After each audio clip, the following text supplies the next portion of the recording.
गुरुर्ब्रह्मा गुरुर्विष्णु गुरुर्देवो महेश्वरः गुरुर्साक्षात् परब्रह्म तस्मै श्री गुरुवे नमः। ओम गजाननं भूतगणादिसेवितं कपितजम्बुफलचारुभक्षणं उमासुतं शोकविनाशकारकं नमामि वीरेश्वरपादपङ्कजं। सच्चिदानंदरूपाय विश्वोत्पत्त्यादिहेतवे तापत्रे विनाशाय श्रीकृष्णाय वयं नमः।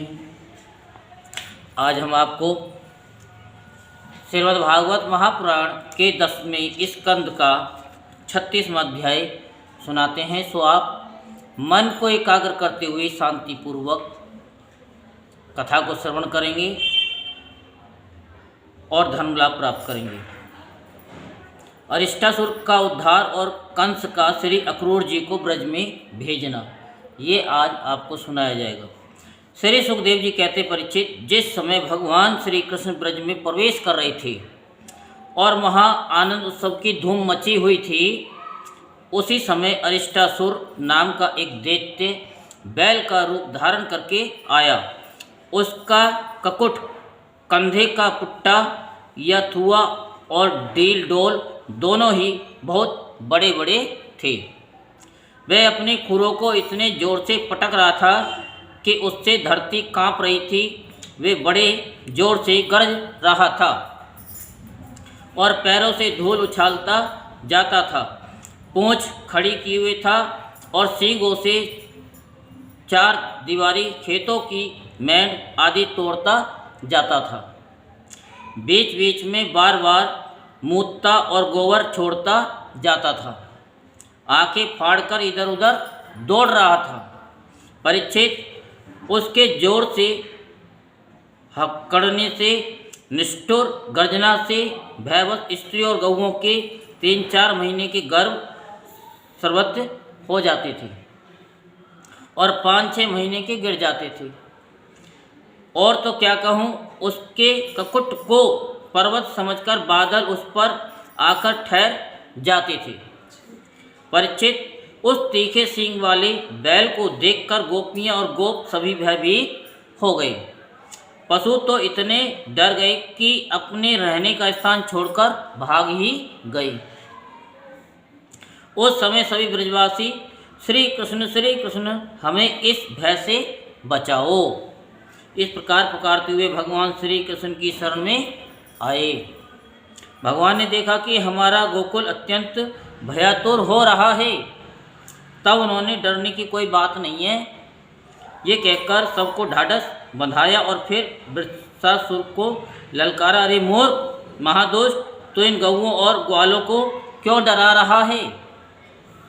इससे क्या होगा?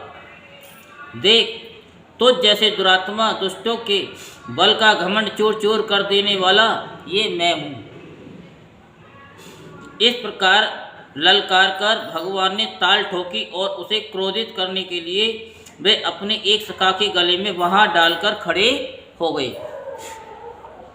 भगवान श्री कृष्ण की इस चुनौती से वह क्रोध के माले तिलमिला उठा और अपने खुरों से बड़े जोर से धरती खोदता हुआ श्री कृष्ण की ओर झपटा। उस समय उसकी उठाई हुई पूंछ के धक्के से आकाश के बादल तितर-बितर होने लगे।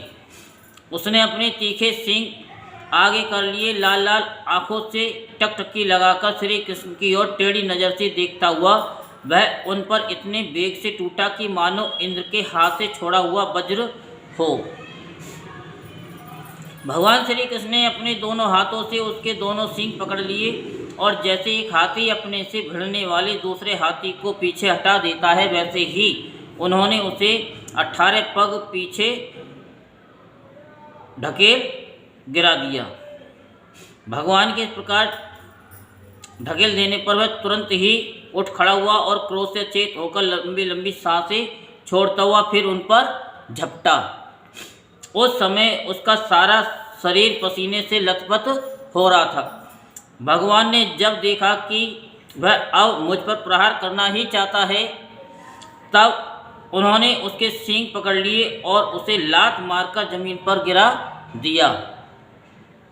फिर पैरों से दबाकर इस प्रकार उसका चकनाचूर निकाला, कछुआर निकाल दिया, जैसे कोई गीला कपड़ा निचोड़ रहा हो।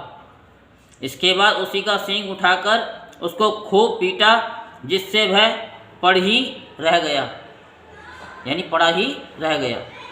परीक्षित, इस प्रकार वह देखते मुंह से खून उगलता और गोबर मूत करता हुआ पैर पटकने लगा। उसकी आंखें उलट गईं और उसने बड़े कष्ट के साथ प्राण छोड़े। अब देवता लोग भगवान पर फूल बरसा कर उनकी स्तुति करने लगे। जब भगवान श्री कृष्ण ने इस प्रकार बैल के रूप में आने वाली अरिष्टासुर को मार डाला, तब सभी गोप उनकी प्रशंसा करने लगे। उन्होंने बलराम जी के साथ गोष्ठ में प्रवेश किया और उन्हें देख देखकर गोपियों के नयन मन आनंद से भर गए। परीक्षित, भगवान की लीला अत्यंत अद्भुत है।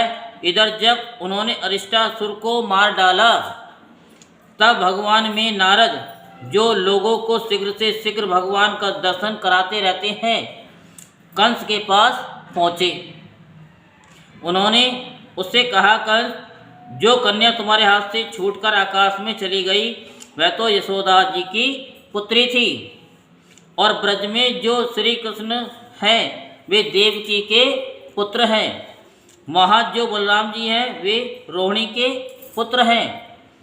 वसुदेव ने तुमसे डरकर अपने मित्र नंद के पास उन दोनों को रख दिया है। उन्होंने ही तुम्हारे अनुचर दैत्यों का वध किया है। ये बात सुनते ही कंस की एक एक इंद्रिय क्रोध के मारे कांप उठी। उसने वसुदेव जी को मार डालने के लिए तुरंत तीखी तलवार उठा ली। तुरंत नारद जी ने रोक दिया। जब कंस को ये मालूम होगा कि वसुदेव के लड़के ही हमारी मृत्यु के कारण हैं, तब उसने देवकी और वसुदेव दोनों ही पति पत्नी को हथकड़ी और बेड़ी से जकड़कर फिर जेल में डाल दिया। जब देव ऋषि नारद चले गए, तब कंस ने केसी को बुलाया और कहा, तुम ब्रज में जाकर बलराम और कृष्ण को मार डालो। वह चला गया। इसके बाद कंस ने मुष्टिक, चाणूर, सल, तोशल आदि पहलवानों, मंत्रियों और महावतों को बुलाकर कहा, वीरवर, चाणूर और मुष्टिक, तुम लोग ध्यानपूर्वक मेरी बात सुनो। वसुदेव के दो पुत्र बलराम और श्री कृष्ण नंद के ब्रज में रहते हैं। उन्हीं के हाथ से मेरी मृत्यु बतलाई जाती है। अतः जब वे यहाँ आवें, तब तुम लोग उन्हें कुश्ती लड़ाने के बहाने मार डालना। अब तुम लोग भांति भांति के मंच बनाओ और उन्हें अखाड़े के चारों ओर गोल गोल सजा दो।